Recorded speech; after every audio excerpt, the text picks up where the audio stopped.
everybody. Welcome to the Sunday Morning Quarterback. Today we are four pastors who love ministry, leadership, and sports. Paul has died and gone to heaven because the U has reclaimed their spot. Paul, you were riding high, aren't you?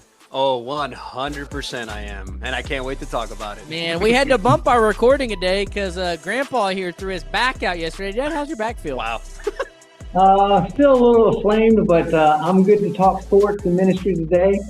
Let's do it. Nice. And then John's out with wisdom teeth, so we called in the backup, Mr. Patrick Everett, coming from First Baptist, and you can tell he's ready for some playoff baseball. Patrick, how are things going in Old Fort Oglethorpe? Excellent. In Chicago, not so much, so that's okay. Yeah. Well, hey, let's jump to it. We're going to talk a little bit of college, a little bit of pro football, and a little bit of playoff baseball on the front end, and then we have a ministry Christian living topic on the back end where we're going to talk about zeal for Christ and zeal for ministry. But, Paul, I'm going to give you your victory lap. What did you think about your Miami Hurricanes? Oh, they did an outstanding job. Now, listen, here's the thing. If you woke up the next day and just looked at the score and you're like, no, you needed to watch the game because for 3 quarters you saw nothing but absolute domination over all of this big talk about the Florida State Seminoles and blah, blah, blah, blah, blah, and the one-trick pony thing that Gus Manziel does out there. Oh, let's just throw eye candy at him and pretend like something's going to happen, and it did not work. Miami responded. Those 2 corners were just pressuring the entire time. Poor FSU quarterback, I don't even want to mention his name, Costa whatever his name is, I'm not even going to say it, even though I know it, was running for his life for 4 quarters because he understood that the Miami defense came to play. And I'll tell you, I was super impressed. And if the rest of the nation hasn't caught on that Miami means business and they are the real deal, I'll go out and say it even though I need to knock on wood. I really do think that Miami is the number 1 team in the nation. Even though I get it, they're going to keep putting up Ohio State. Their performance shows, I think, that you have exactly what Mario Cristobal has been dying to put into that program, and that is a real serious team that wants a national championship. I was totally impressed with how things turned out when it came to that game, and I hope we continue to see more of that. Not only national champions, I would love to see that, but at the very least, ACC champions and perhaps maybe an undefeated season. But I loved it. Of all the rivalry games, the fact that it was anticipated, the fact that that's how it's supposed to be against Miami and FSU, the only thing that was missing was game day. But other than that, man, what a game. Going in there away at whatever that stadium's name is, because I'm not even going to mention it because I'm a Miami fan. Duke Walker. Whatever it is. Gosh. Miami went in there, broke Chiefs' spear and said, get out of here. We don't care where we need to go. Miami comes and wins. Well, now that Paul has taken his victory lap, Patrick, you are an ACC person, and so you can look objectively at the ACC. What were your thoughts? Is Miami all that they are cracked up to be? Say it, Patrick. Say it. Here's what I think. I think in the ACC, I think they have by far and away the best defense. Their defense is probably SEC level. But I would say this about the offense. The offense is a little shoddy because you have to go, how good would that work against powerhouse SEC defense? I don't know. I mean, that's the question. I think it's fair. And I think, too, with them having a lot of scouting on Carson Beck and just really a lot of their plays come on play action, and you go, would he have time on that play action versus an SEC team? But I don't know. I mean, to me, outside, I will say this. I think they look better than Ohio State. So I think that Texas is overrated. Yeah, and I think that Ohio State barely got by Texas with Arch Manning, who has the quarterback skills of a lower tier quarterback right now in the SEC. If there's he's in the bottom quarter of quarterbacks right now as far as his throwing mechanics, his throwing accuracy, his completion percentage. I think the question is if you go up against a good defense, Alabama,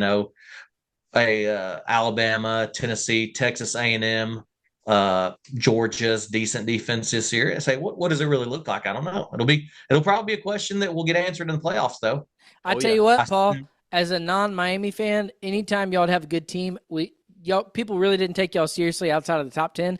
This year, this is the best team y'all probably had in 10 years. Yeah. And you got people being like, wow, even with losing their Heisman quarterback, I mean, people were like, oh, no, this is hands down one of the top 3 teams in the country. And so it's cool to see you guys get your swagger back, not just at the flash and sizzle. Like Mark Richt years, he kind of brought him back a little bit. But no, Cristobal is doing his thing, and he's brought that culture with him. Dad, what do you think? I think Miami's for real. I really do. I don't think that there's a juggernaut this year. Of course, Georgia went down, and of course, Alabama's playing much, much better now because they lost to Florida State, and Florida just smacked Florida State. I think Ohio State, they're still trying to figure out their quarterback, and so I think it is up in the air. I think Oregon right now looks to be them and Miami are right the number 1, number 2 teams that I'm seeing right now. I think Notre Dame's starting to play good, so. This year, it is up for grabs, and I think Miami is right there at the top of the list. So they got great quarterback play. They got a great offensive line, and it's been a while. I think they're really hungry, so watch out for the Hurricanes. They're coming. Well, I love all this. I do have one question, though. So Patrick, who would Miami have to play in the SEC for you to be able to say, you know what, I think they really are the real deal? I would say the Tennessee, Texas A&M, Ole Miss. That's fair. Yeah. Especially Ole Miss. I hear you on that. Or even Alabama. Listen, Alabama looks like a different team than when FSU played them. You know, it's kind of the first, game of the Ty Simpson era. He didn't play well. He was on the road. Those things are all hard. Yeah. But, I think when I look at the SEC, I kind of view Tennessee, Georgia, Ole Miss, Alabama, and maybe Texas A&M, throw them in there. It's kind of being the cream of the crop. I don't think that much of LSU, Arkansas, or Florida, same. South Carolina, Vandy. I think Vandy and South Carolina are a little overrated at this point. I mean, we'll see. Vandy put up a good fight, but I mean, I don't know. I'd like to see y'all match up with Georgia's not as good as they have been in years past, but I would love to see y'all match up in the playoff to see Carson Beck go against his old team. That'd be awesome. That'd be a nice headline draw. But it is an interesting week. We saw Oregon thump Penn State, and so you got some big games coming up. UCLA yep, thumped. UCLA beat Penn State, Penn State, yeah. Oh, yeah. I was thinking past 2 weeks, man. And, Dad, Penn State, you're starting to see a little bit of pressure, starting to see some cracks in the foundation. Yeah, I think their head coach is on shaky ground right now. This was supposed to be his year. Everybody's picking Penn State. They brought back a lot of experience and an experienced quarterback. And so what has happened to them in the last 2 weeks, particularly this last game, they played Oregon tough, and that was a tough one to lose in overtime. But to lose to UCLA the way they lost, it sounds like he may be losing the ship right now. Dad, have you liked the balance of power with the portal and NIL? Before it was like, okay, top 3 SEC teams run the block, and then now you're seeing a little bit of balance power. What have been your thoughts on that part of it? Yeah, I really do, because you're seeing the Indiana's playing good ball. They're right there at the top 10. Illinois, they got beat down by Indiana, but they're looking good again. So you got some non-powerhouses that are able to compete. And, so right now, we've been talking about it. There's about 10 teams that could win this whole thing. And so there's no elite team. And so that's what's fun, the parity of it all. Yeah. Let's shift gears to NFL real quick. It was and by the way, let me just show this. Watch out for Texas Tech. I've been saying that for a month now. Yeah. Texas Tech, Indiana, watch out. Some of these lower tiers, they're showing themselves to be real competitive. They're gonna end up in the playoffs, and they're gonna start messing things up. That's what's gonna end up happening with those teams you're talking about. Yeah, for sure. Yep.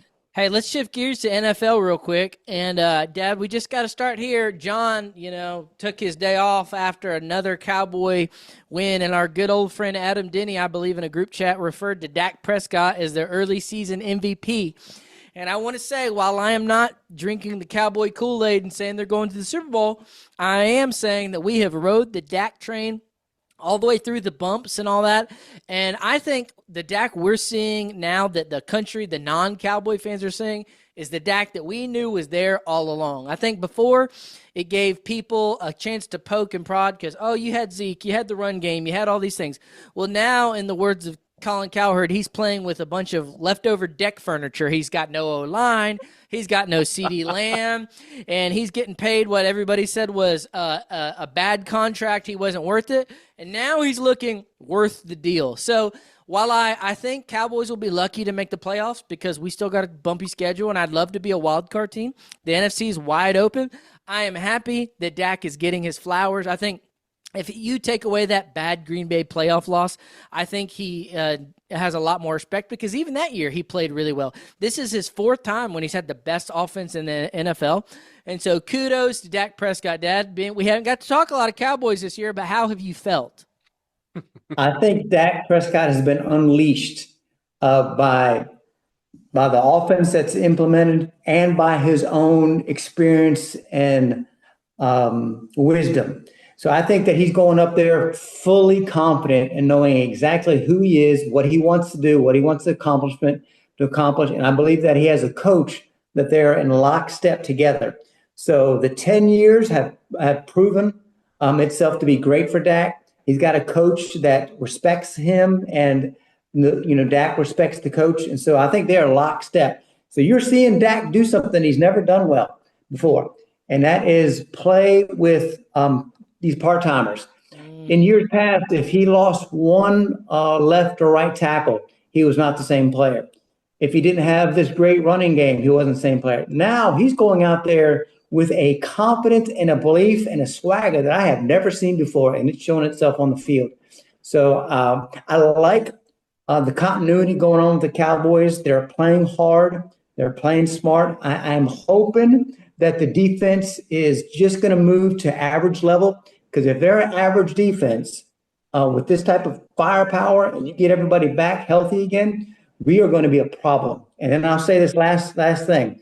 I think that the Cowboys are building the right culture, and so it is changing. And so do I expect them to make a Super Bowl run? No. But I think this is a foundational year for us to be a team that can make some serious noise moving forward, not just make the playoffs, but be a team that they can be scared of. Shows what you have when you have good, competent coaching. Patrick, you've got Paul's old boy, Cam Ward. Do you guys have the right coach? Y'all pulled finally a win out, but how are you feeling in Titanland? I don't know that the right coach is there for sure. I think last night I watched a little bit of the Jaguars and Kansas City game, and I think the fact that they have a year one coach and they're 4-1 and looked really good, and Trevor Lawrence looked like the guy we all thought he could be, kind of just made me sick to my stomach, because I really feel like Cam has more talent than him, and it's just kind of like, what are we doing with life? What is our play calling? And if you even look at the way the culture using Daniel Jones, who's a very talented quarterback, play action, and getting him, open mid, mid-range routes. And if they play man, being able to take one-on-one deep shots. Why the Titans aren't doing that? They aren't calling more play actions. I don't know. Hey, I also heard a very damning stat during the Patriots game. Since the Titans cut ties with Mike Vrabel, they're 3-18. And man, you see what he's doing. Thing too. I watched that game Sunday night, and I was just like, I get it. I think they didn't think Vrabel could take them to the promised land. But man, the coaching staff we have now may not take us to the promised land. They've taken us to the wasteland. Yeah. So it's rough. Well, hopefully y'all will do what Chicago did, because y'all are about to go in that new stadium. And so it's like, okay, don't wait too long into this process. Do what Chicago did with Caleb Williams. Let your coach go if he's not the guy. Bring in some stud offensive guru that can take you to the next level, because, Dad, I'm going to tee you up. We're seeing that these quarterback retreads, when they get with a competent coach, that's helped Dak. But you also see Baker and Darnold and Daniel Jones and Mac Jones. What do you think about these quarterback retreads that everybody wrote off as busts? I think it's coaching, but I also think that these guys needed some time to finally get it. We've seen this in the past, not to this extent, because right now you're seeing so many of them getting second life. But it is hard to play in the NFL. It is hard to be a quarterback. And so if you're a quarterback who's still trying to figure things out and not a Joe Burrow type, it takes a little while. And so I think that's what you're seeing. You're seeing a Baker that finally got it some of these quarterbacks that finally are beginning to get it. They're going into a good system with a good offensive line, with a good running back, and they're putting it all together. So I think that's the main thing. It takes time to learn to be a great quarterback. Well, if anybody needs a good offensive coordinator, Paul's head coach Mike McDaniel will more than likely be available at the end of the year. Hey, let's talk a little bit of playoff baseball real quick. Patrick, I know your Cubs are struggling, but what are you seeing in the early weeks of playoff baseball? The early weeks, I think, looking at the Toronto Blue Jays, they look really good. Their pitching's been good. They can hit, they can mash. I think LA is going to be another one of those. It's kind of tough. And outside of those two, everybody else kind of just seems to be grabbing along. I mean, don't ask me how the Brewers keep doing it, but the Brewers keep doing it. So they've played really good and without a ton of stud starters. So, as a Cubs fan, I've been disappointed in maybe how they've done the roster and the people they're turning to who, I get it. We are in we aren't to live in a what have you done for me lately, but if you've got a couple of starters have been kind of marginal the last 4 or 5 games, you've got guys that came off the IL and have a track record of being pretty good. I don't know why you don't just say, all right, we'll start them and go from there. But I'm not a manager for a reason. So, Dad, what stuck out to you? How bad the Yankees are playing. Good grief. They give up 10 and 13 runs. It's like, what in the world's going on with the Bronx Bombers? I think that they are falling apart. I would not be surprised if Toronto finishes them off in Yankee land tonight. And so that'll be 3-0. And so the Jays are playing some good ball. I've really enjoyed watching the Phillies and Dodgers go at it, going back and forth. To watch the Dodgers pull it out at the very end on both those games have been fantastic because I really thought that Philly could go all the way. So I can see something like the Dodgers and the Blue Jays going head to head. Don't throw out Milwaukee. I think they're a tough team, but I'd love to see those two go at it, and it's going to be a fun watch. So there's nothing like baseball playoffs. Yep. Good times. Hey, let's shift gears to our ministry and leadership, our Christian living block, and I'm going to hand it off to Paul as he's going to lead this segment. Yeah, excited to talk about this. I mean, we're all of us, I should say, I'm sorry, are pretty passionate about things all the time, I would say. And even you heard a little bit of my passion when it came to the Miami Hurricanes beating FSU, which is great. That's for sure. So I think we have an idea of what passion can be like. But when we're thinking about ministry, there's a lot of things that can perhaps stifle that passion, that zeal, or you kind of wonder to yourself, how can I continue to gather that kind of passion to do the things that God has called each of us as leaders to do, or even our people when it comes to just doing ministry at home, within their own marriage, you name it. There's a lot of this. So the idea is, how do you create lasting personal and ministry zeal? And it has to be more than just simply some self-imposed passion where you just kind of pull yourself up from your own bootstraps or try to, push yourself when you're not feeling it, kind of thing. And that's not to say that we minimize moments that are hard and difficult. And sometimes I get it. It's hard to go to work. It's hard to do the next thing, but how can we have the kind of passion that's rooted in something that's much more greater than we are, so that it can sustain us through difficulty or through mountaintops, and allow us to do the things that we do week by week. So that's the idea. How do you create that kind of lasting personal or ministry zeal? And I'm going to shoot it over to Patrick, and then we'll go around the horn from there. I think a couple of things. First, when it comes to personal, I think just, reminding ourselves that Jesus is the vine, we're the branches. So our power for ministry, the ability to serve, and even the fruit that's going to be produced all comes from Jesus. But that also does not, negate that we need to keep what's at stake in front of us. I think for me, when it comes to my family, I'm always reminded that my children are the messages that I'm going to send to the future that I won't get to see. And so what am I saying? What are they going to be saying? And is the gospel going to be front and center? I always think too, in ministry, it's one of the things that ministry you just have to remember that Jesus is the win, and then look for the small wins along the way. And also, I keep quotes in front of me. I think about Psalm 78, 4 and 7. It talks about tell to the coming generation the glorious deeds of the Lord and his might and wonders as he has done, and so that they should set their hope in God. I also keep one on my board. It's from T.F. Finney, and it says this: preach every sermon like your son is sitting on the back pew and giving church one last chance. And so when I think about these things that I like to keep in front of me about whether it's speaking to the next generation, whether it's preaching, and even my family, it makes it important. But I think in all things, consistency. Jesus was very, very consistent and reliant on the Father. Everything he did was in the Father's will. Everything he did, he said, I don't speak on my own accord, but I speak on my Father's accord. And what he gives to me, I say. And so I'm just always reminded that everything we do is grounded in the Scripture. We speak what he says. It's not our personal opinion time.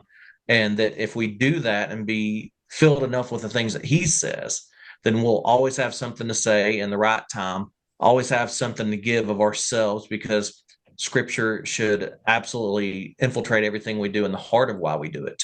So I don't know. I mean, that's just kind of, there are definitely weeks that the passion is, maybe it's been a hard week. Maybe it's distraction.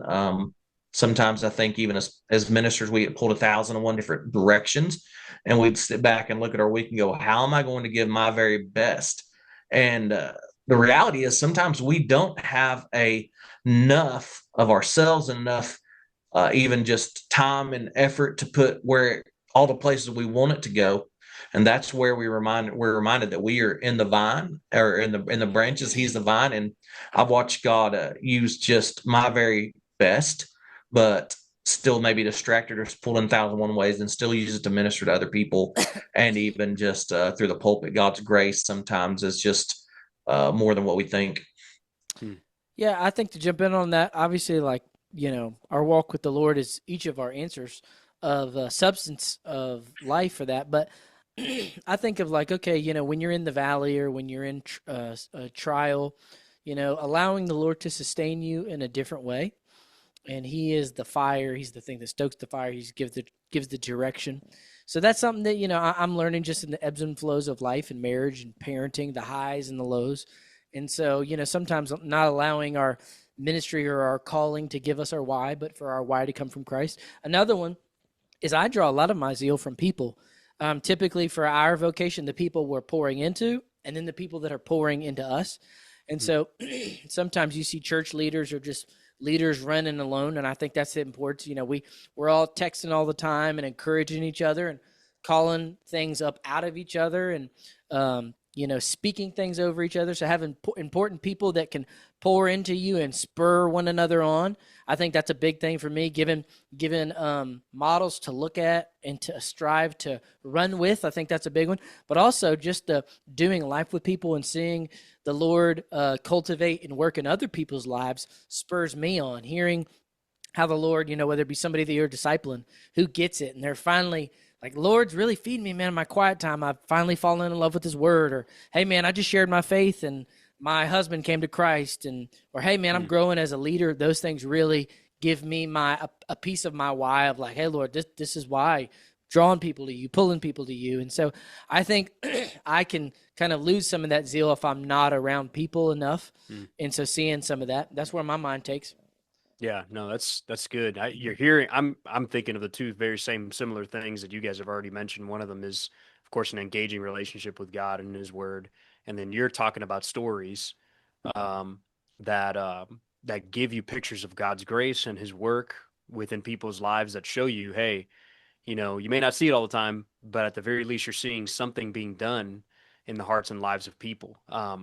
What else would you add to it, Joe, or maybe something of your own experience, right? Whether it's in the high times in ministry, or you're in the valley, or it's dry and it's difficult, what comes to mind of how you can continue to maintain either personal zeal or even ministerial zeal?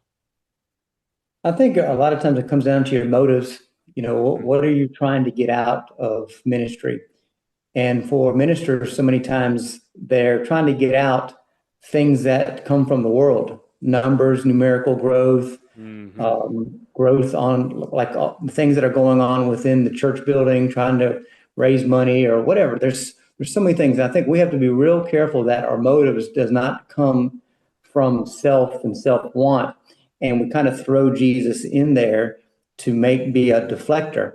Right. But I think that's what gets us in trouble a lot of times, because what we want to see happen is not happening, and then we kind of blame ourselves, and really it's because we're coming from ourselves. But I know for me, there are times when things are going fantastic, and then there's some seasons where it's just quiet or slow. Yeah. And I try to remind myself, look, it's not my ministry, it's God's ministry. And so, whatever season I'm in, I want to be committed to Him and to understand my calling and to know that it's not my church, it's His church, and that I will be steadfast no matter what's going on in the church. And so that's where I kind of get my passion is my relationship with Him, and to take all that weight and responsibility and allow Him to carry it. But I think when we start carrying the responsibility that God is to carry, we weigh ourselves down. And I also think that sometimes we get so busy in ministry that ministry becomes our idol. And so we worship the ministry that we're trying to accomplish, and then trying to make ourselves feel good and feel like, me and God's relationship is going great because look what I'm building. And that I gets in there again. So we have to be real careful, because it's all about self so many times. And so every time self invades, we start going in the wrong direction, and ultimately it becomes falling off of a cliff. And then we wonder, I don't know why I'm here spiritually. Everything I'm doing is for God, but in actuality, we're not following after God. We're following after our own wants. And then I think when those things happen, because they do, we're in the flesh, a lot of times that happens, but I don't think that we have enough time for confession of sin. So I think sometimes ministers are dripping in sin a lot of times, and they don't even realize it. And so then they're trying to do God's work in God and man's strength because of the sin that we carry. And so we have to remember all these things that we're preaching to others and teaching to others, we have to take it in ourselves. And so there will be times when we're just going in the wrong direction and we got sin dripping off of us, and we got to go to the Lord and just have a time of confession and cleansing and make things right, and get back into the proper alignment where God leads and we follow. It's His strength and not our own. And He's the king of His kingdom, and it's not our kingdom, and I'm not a king of anybody. I'm just a servant of the Most High God. So, and then just know at the end of the day, there are going to be some tough times. So sometimes with me, you know it when you're in it, and you just make sure that you're clean, you're being led by God, and then you're going to honor Him in these tough times and just push through because of the commitment that you have in God and the calling that you've been given. Yeah, that's good. And I think I even hear you. If I had to sum it up right, you got silence and solitude for the sake of just introspection and confession. Make sure your identity is rooted in Christ and not in your ministry. Make sure you have the right metrics of what success actually is. It's not numbers. It's not a bigger budget. It's not a bigger building. It's the gospel transforming the hearts and lives of people. And if I didn't say it, I think identity is a huge one, right? To making sure that you're rooted in who God has called you to be and who He sees you as, and that's one of His sons. And if that's not enough, then we'll try to find our identity in something else. And then, like you said, Joe, it rises and falls on whether or not I'm successful in my pastorate, and then the metrics change altogether, and it just messes everything up. But yeah, that's super helpful from all three of you guys, and I think really important to remind ourselves, because it's the simple things that we need to do, but it's the things that we often run away from, because the other stuff is oftentimes so tempting to say, here's my validation for how why I should have passion for these things. When there's moments where it's going to be like you said, Joe, it's slow or it's dry, and it's just God working in His silent ways, but He's not absent of what he's up to in the hearts and lives of people. So great stuff, guys. I think that was awesome. We can get into using our own power when it can only be done through God's power. That's right. And that can be damaging. Yeah, 100%. Don't lose the zeal. Don't lose the zeal. We'll be back in 2 weeks. I hope everybody has a great day.